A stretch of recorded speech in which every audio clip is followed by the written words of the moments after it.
니라. 아멘. 하나님의 예정과 구원, 하나님의 선택, 창세전에 선택하셨다. 지난주의 말씀이었습니다.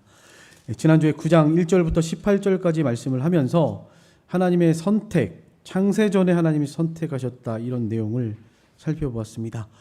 사도 바울은 하나님이 선택한 백성을 이스라엘 백성이라고 그렇게 알았어요. 그래서 자기의 형제들, 친척들, 고륙들, 그러니까 이스라엘 백성들을 위해서 애통하면서 그렇게 기도했습니다. 하나님께서 택한 하나님의 백성들, 나의 형제들, 나의 고륙, 내 친척들을 구원해달라고 애통하는 마음으로 그렇게 기도했습니다. 그러나 하나님께서 바울에게 그러셨죠. 이스라엘 백성들이 다 이스라엘 백성이 아니다.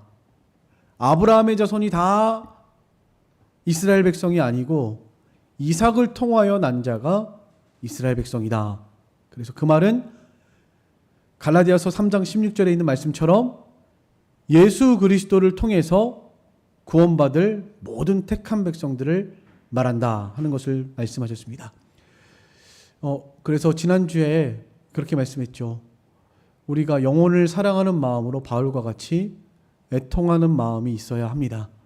나의 사랑하는 가족들, 친척들, 또 나의 사랑하는 형제들을 위한, 부모와 자녀들, 손자들을 위한 그 영혼을 사랑하는 마음으로, 간절한 마음으로, 바울과 같은 이런 애통하는 마음으로 하나님께 구해야 한다는 것입니다. 특별히 예수 그리스도를 믿음으로 말미암은 자들이 하나님의 택한 백성이고 이스라엘, 참 이스라엘이라고 하셨으니까 예수를 믿고 구원받아 하나님의 백성이 되도록 하나님의 택한 자녀이기를 소망하면서 기도하는 것입니다. 우리는 모르죠. 누가 택자고 누가 불택자인지. 오늘 여기서부터 시작을 하려고 그래요. 우리의 입장에서는 누가 선택받은 자고 누가 불택자인지 모릅니다. 그러나 하나님께서는 분명히 성경에 말씀하신 것처럼 선택하시고 버리신, 불택하신 자가 있다라고 말씀하고 계세요. 언제 그렇게 택하셨다고 그랬죠? 에베소서 1장 4절에 있는 말씀처럼 창세전에 하나님이 그렇게 선택하셨다. 하나님의 주권에 있다. 하나님께서 주권적으로 선택하셨다. 창세전에 뱃속에서 낳기 전에 무슨 행위를 선을 행하거나 악을 행하기 전에 하나님이 택했다고 9장 9절에서 13절에도 말했죠. 쌍둥이가 둘이 잉태했는데 그 중에 에서는 버렸고 야곱은 택했다. 무슨 선이나 악을 행하기 전에 하나님이 주권적으로 선택하셨다. 그게 바로 하나님의 선택, 창세전의 선택, 예정, 구원이라는 것입니다. 우리 장로교가 믿는 예정 구원입니다. 예정론. 네, 하나님이 선택하셨다. 그럴 때 하나님의 선택하심에 불의가 있는 것이 아니냐 14절에 그렇게 말했죠. 그런즉 우리가 무슨 말하리요? 하나님께 불의가 있느냐? 그럴 수 없느니라. 그럼 하나님이 불의하신 것이 아니냐? 창세전에 선택하시고 불택하셨다면 그러면은 불택자들은 아무리 해도 못 믿을 거니까 그럼 하나님이 불의한 하나님이 아닌가 이렇게 물을 수 있겠죠. 그렇지만 아까 제가 말씀드린 것처럼 우리는 모른다라는 거죠. 하나님이 이 사람을 선택하셨는지 이 사람을 불택하셨는지 우리는 모릅니다. 그것을 우리는 은밀 계시라고 할 수 있겠습니다. 하나님께 가려져 있는 거예요. 은밀 의지죠. 하나님의 의지. 그러나 성경에 기록하신 거예요. 내가 창세전에 택했고 그 에서는 버렸고 야곱은 택했다. 하나님께서 성경에 기록했기 때문에 사실은 그게 가려진 것이지만 은밀한 일이지만 하나님이 이런 분이다라는 것을 알리시기 위해서 우리에게 성경으로 보이신 거죠. 그런데 에서의 입장에서 볼 때 에서가 자기가 버려진 자 불택자라고 알았을까요? 몰랐습니다. 자기가 날 때부터 버려진 자고 날 때부터 구원받지 못할 자라는 것을 에서는 몰랐어요. 몰랐습니다. 마찬가지 이것을 우리에게 적용하면 아직 예수를 믿지 않는 부모나 또 또 예수를 믿지 않는 자녀들이 있을 때 그 사람들이 예수를 믿고 구원받을지 택자인지 불택자인지 우리는 모릅니다. 하나님은 아시죠.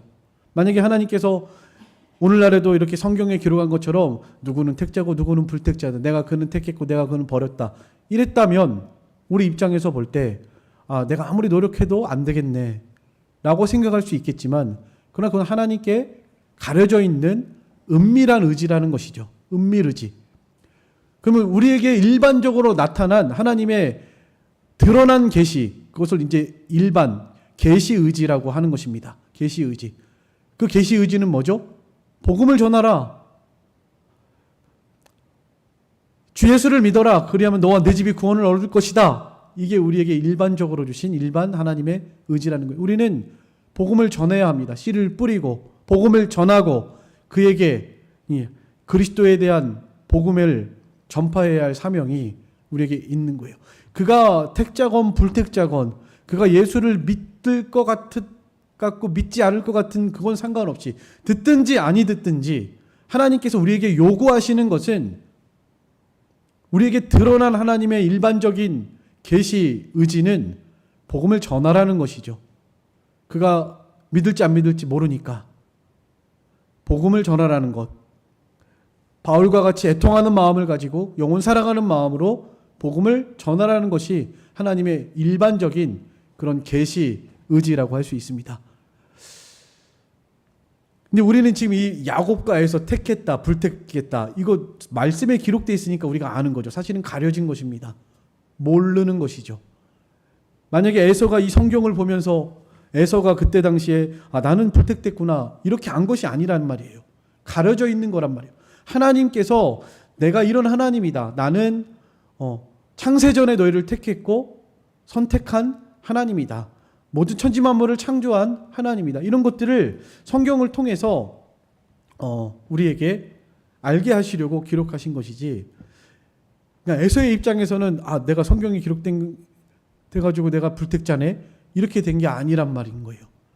그러니까 제가 드리고 싶은 중요한 말은 바로 하나님은 모든 것을 아시지만 우리 인간은 아무것도 모른다라는 거예요.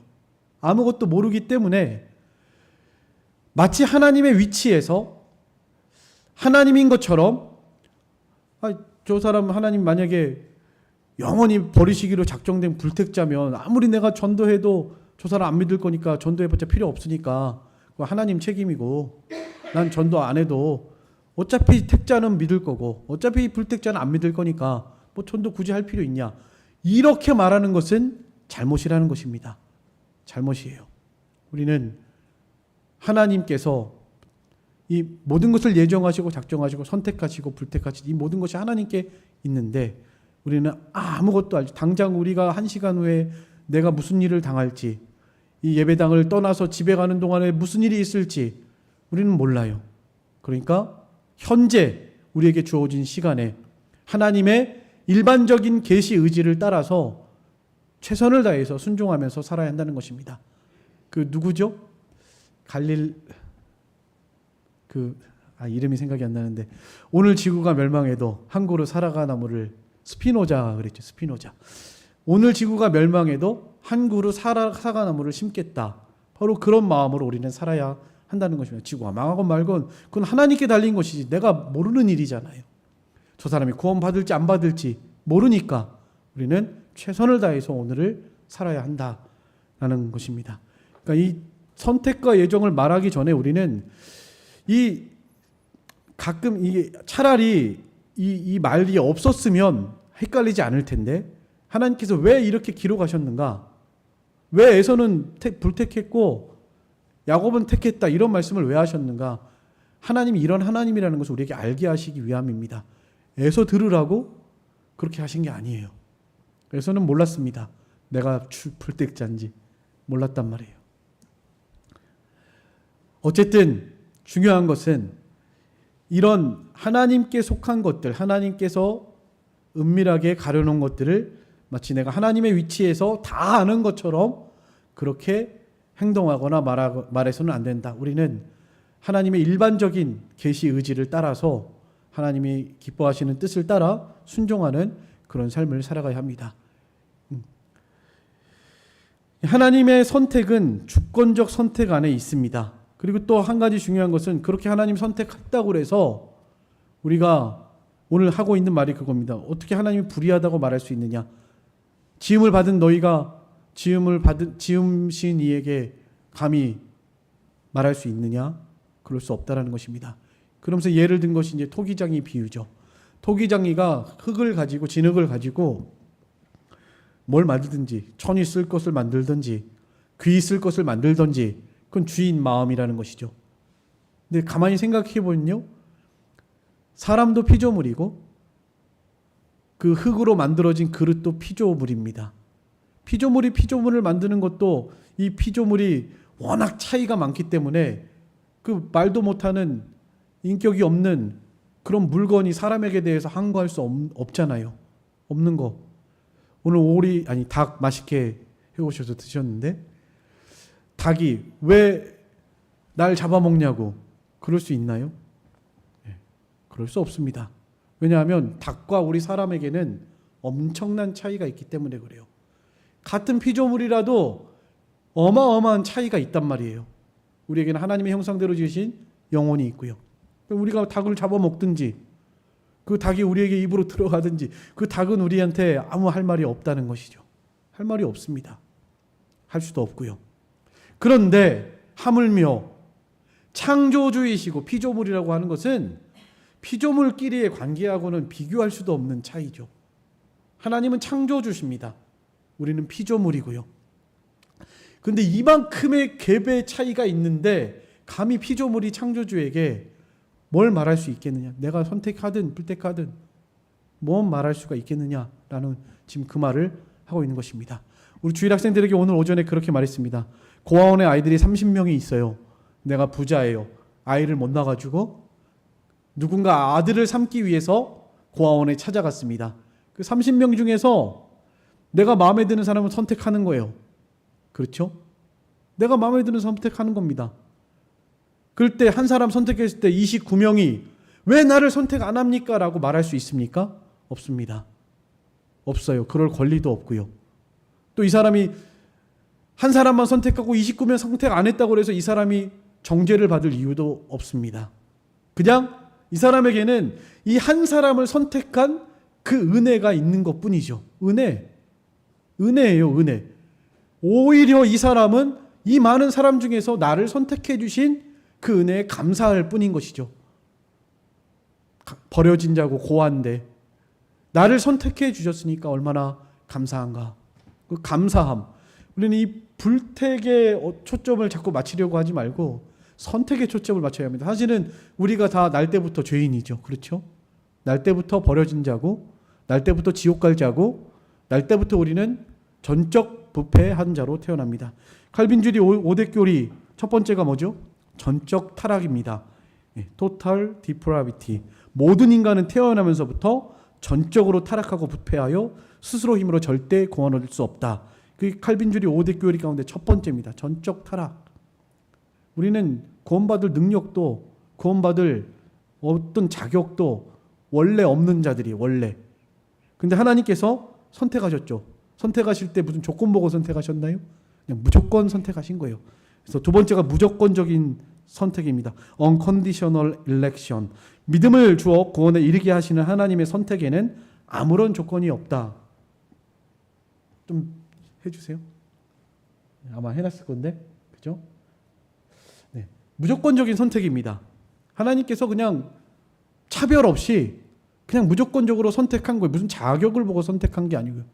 나의 모든 무슨 행위나 의나 날 때부터 그냥 나기 전부터 무슨 선이나 악을 행하기 전부터 그냥 하나님이 무조건 선택한 것입니다. 선택. 그리고 하나님의 속죄는 제한적입니다. 제한적 속죄. 예수 그리스도의 구속 사역은 오직 택한 자들을 구원하기 위한 것이에요. Limited atonement.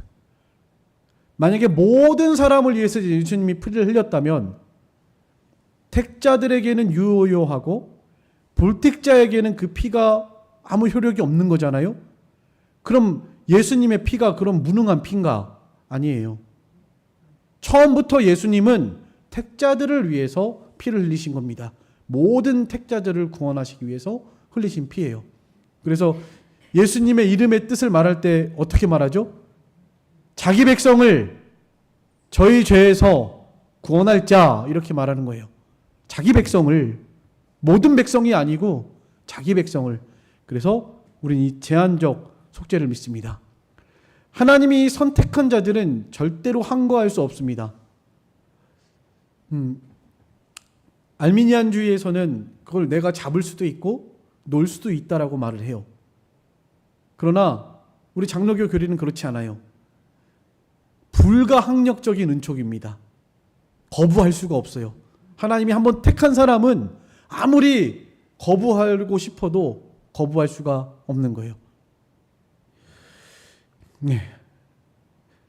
그게 바로 불가항력적 은총입니다. 하나님의 은총은 누구도 거부할 수 없으며 하나님의 은총을 입은 자가 구원에 이르는데 결코 실패가 없다. 로마서 8장에서도 우리 배웠죠. 하나님의 사랑에서 끊을 수 없습니다. 어떤 피조물이라도 하나님의 사랑에서 끊을 수 없다. 만약에 하나님의 사랑에서 끊을 수 있는 어떤 것이 있다면 하나님보다 더 힘이 센 거네요. 모든 면에 성경의 원리에 맞지 않습니다. 하나님이 택하셨는데 그거를 누군가가 끊어낼 수 있다. 그럼 하나님이 그만큼 능력 없는 분이, 또 어떤 사람들은 그래요. 우리는 그 창세전 선택을 믿죠. 그러니까 전 선택입니다. 타락 전 선택을 믿는 거예요. 여기에 대해서도 말하는 사람들 많습니다. 이 하나님이 그러면은 타락할 걸 다 아셨다는 거고, 다 아셨고, 뭐 타락했다가 그 건지는 거 그 무슨 장난하는 것도 아니고, 하나님이 그럼 불의를 조장하시는 분이고, 좀 불의하다 이렇게 말하는 사람들이 있는데, 그러면서 이제 논리적으로 설명하려고 타락을 했던 그 사람들을 후에 선택한 거다. 그게 바로 후 선택입니다. 후택설입니다. 타락한 후에 선택하셨다라는 거예요. 그게 더 문제가 많죠. 왠지 아세요? 그러면 하나님께서 창조하실 때 사람이 타락할 걸 몰랐다는 거죠. 네. 막을 능력도 없었다는 거고, 타락할.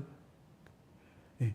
그래서 후회하셨다는 거고, 그래서 후에 그리스도를 보내서 그들을 구원하기로 선택하셨다는 거. 그냥 오히려 그것이 더 하나님의 영광을, 하나님의 그 능력을 훼손하는 일. 사람이 뭔가 논리적으로 설명하기에는 아주 쉽죠.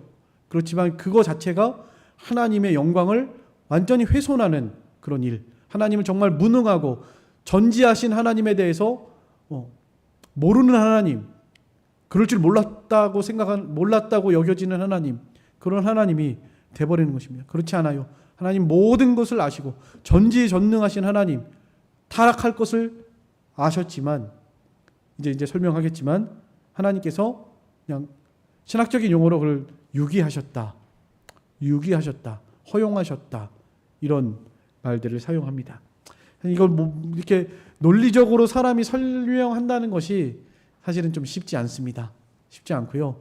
그냥 우리가 오늘 본문에 나온 대로 하나님이 하신 일을 너가 뭔데 그렇게 그걸 논리적으로 따박따박 설명하고 따지려고 하고, 하나님이 하신 일을, 창조주가 피조물에게 하신 일을 피조물이 감히 하나님께 어떻게 힐문하느냐, 이렇게 우리에게 말씀하고 있는 거예요. 우리는 하나님의 이 모든 은밀한 계시들을 사실은 알 수가 없고요. 마치 그것은 개미가 사람을 알려고 하는 것과 그보다도 더한 것이죠, 사실. 그러니까 어찌든 하나님께서 우리를 선택하셨다. 창세전에 택하셨다. 그리고 궁극적인 구원, 마지막이 궁극적인 구원입니다. 예. 하나님의 구원은 은총을 입은 성도를 끝까지 견인하셔서 결국에는 구원에 도달하게 하신다. 한번 예수 믿은 사람 고장날 수 있죠. 망가져서 완전히 망가져 버릴 수 있습니다.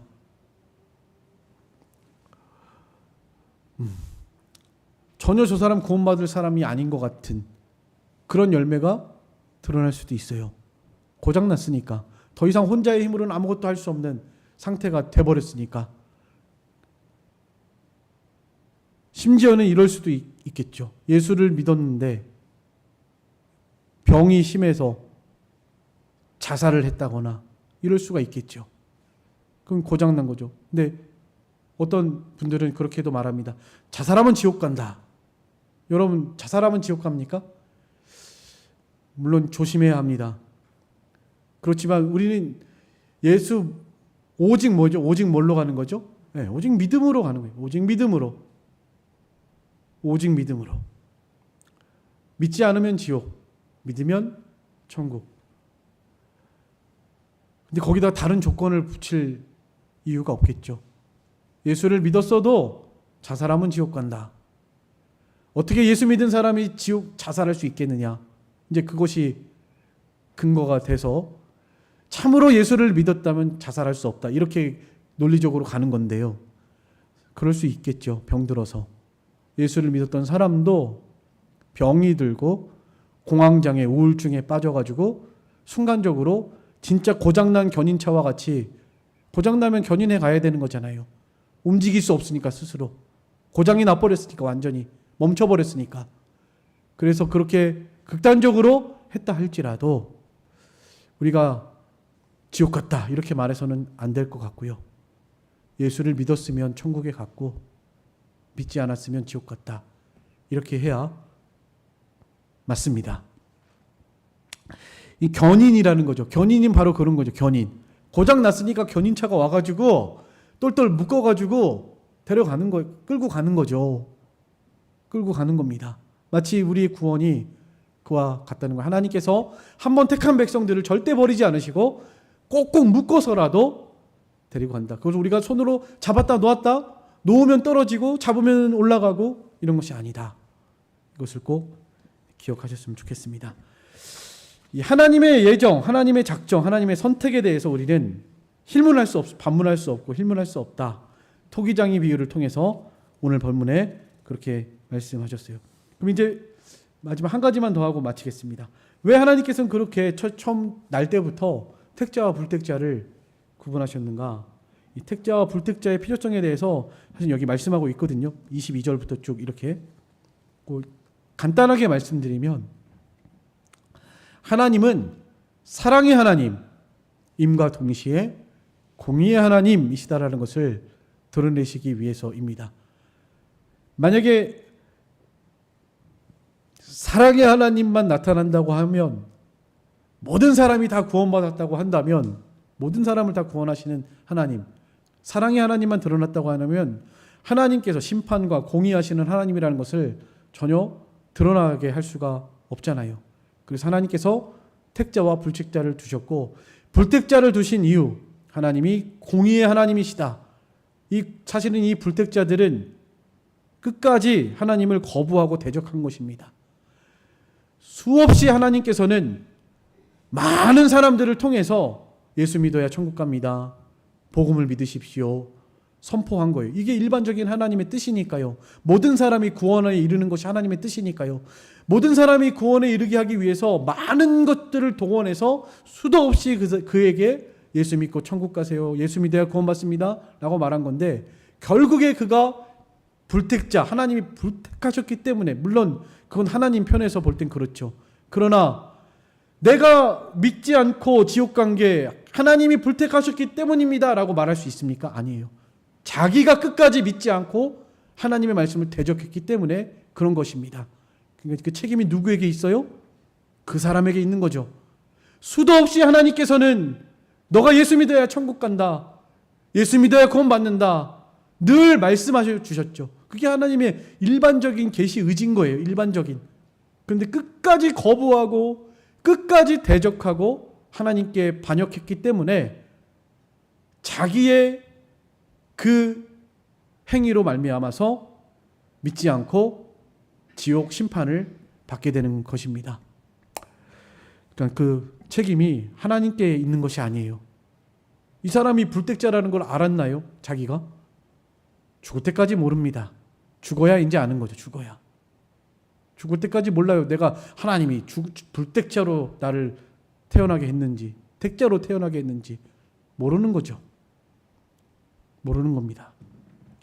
근데 마치 하나님처럼 다 아는 것처럼 그 하나님 책임 아니냐 이렇게 할 수 없다라는 것입니다. 수도 없이 하나님께서는 예수 믿어라, 모든 사람이 구원에 이르는 것이 하나님의 뜻이다 말씀하시면서 늘 복음을 선포하시고, 그런 것이 바로 이제 일반적인 하나님의 계신 거죠. 이제 그런 것들을 가지고 또 봐라, 하나님은 모든 사람이 구원에 이르길 원하지 않느냐 하면서 그렇게 또 말하시는 분들도 있습니다. 그렇지 않아요. 제한적 속죄입니다. 택자와 불택자가 있어요. 모든 사람이 구원에 이르길 그건 일반적인 하나님의 계시 의지인 것이죠. 네. 택자와 불택자가 있다라는 것은 숨겨진 하나님의 은밀 계시 의지인 것입니다. 그 은밀 계시 의지와 드러난 하나님의 일반적인 계시 의지하고 혼동이 되면 안 돼요. 그것 때문에 사람이 헷갈려가지고 혼동이 돼서 막 이렇게 책임 전가하고 이거 막 헷갈려하고 이런 것이 있는 것 같습니다. 어쨌든 우리가 이 택자와 불택자의 필요성, 불택자를 두신 이유는 하나님이 공의의 하나님, 심판의 하나님이시라는 것을 분명하게 알리시기 위해서고요. 왜 택자를 택하셨죠? 사랑을 드러내시려고. 하나님의 사랑. 하나님은 사랑의 하나님이다. 긍휼의 하나님이다. 죽어 망할 자들을 건져서 태어나서 배꼽줄도 자르지 아니하고 핏덩어리째 버려진 것들을 건져다가 아름답게 길렀 그 하나님의 자비와 사랑을 드러내시기 위해서 택자들을 두셨다. 근데 이제 24절부터 하고 있는 말씀은 그 택자가 누구라고요? 이스라엘 백성이 아니라 이방인 중에도 있다. 예수를 믿는 사람이 택자다. 이 말을 계속해서 하고 있는, 오늘 우리가 택자라는 거죠. 하나님의 이 무한하신 사랑과 은총을 입은, 하나님의 택함을 받은 이스라엘 백성, 하나님의 택자들이라는 것을 말씀하고 있는 것입니다. 오늘 말씀을 두서없이 좀 전하긴 했는데요. 분명한 핵심은 그것입니다. 하나님의 이런 성경에 드러난 말씀 중에서 우리가 꼭 구분해야 할 것이 두 가지예요. 하나는 은밀한 의지, 하나님의 은밀 의지가 있습니다. 그리고 하나는 하나님의 계시 의지가 있어요. 일반적으로 우리가 다 누구든지 알아야 하는 계시 의지, 또 은밀 의지, 이건 사실 하나님만 아는 거죠. 근데 왜 이걸 굳이 성경에 기록해서, 차라리 기록하지 않았으면, 우리가 몰랐으면 이런 혼동이 없었을 텐데 왜 기록하셨다고요? 하나님이 이런 분이라는 걸 드러내기 위해서죠. 하나님이 이런 분이다라는 걸. 하나님은 창세전에 택하시고 선택과 예정, 작정하시는 분. 사실은 이건 하나님만 아는 건데 우리에게 그냥 성경을 기록해서 알려주신 거죠. 그리고 택자가 있고 불택자가 있다라는 것. 우리는 모르죠. 누가 택자고 불택자인지. 하나님만 아시는 거죠. 그러나 하나님은 그런 하나님이다 라는 것을 알리시려고 드러낸 것입니다. 그런 것들, 하나님께만 속하는 그런 의지들을 은밀 의지, 계시 의지라고 하는 것이죠.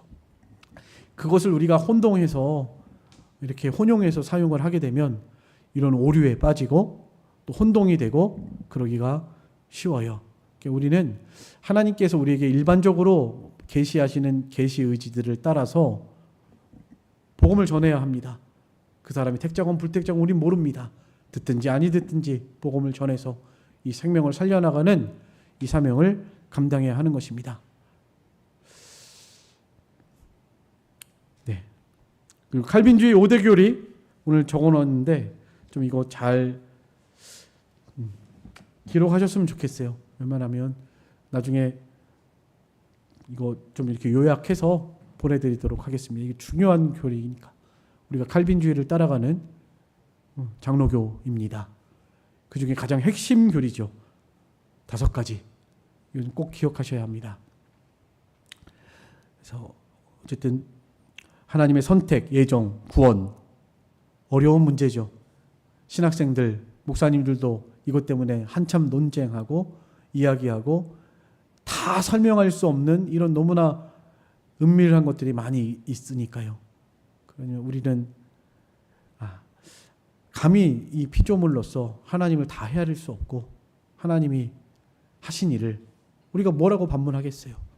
그럴 수 없다라는 것을 기억하시면서 그저 다만 우리가 해야 할 것은 원래 버려진 자고 멸망받을 자인 우리를 선택하셔서 구원해 주신 그 하나님의 은혜에 감사함으로 그렇게 살아가는 우리들의 신앙생활 되시기를 간절히 소망합니다. 기도하겠습니다.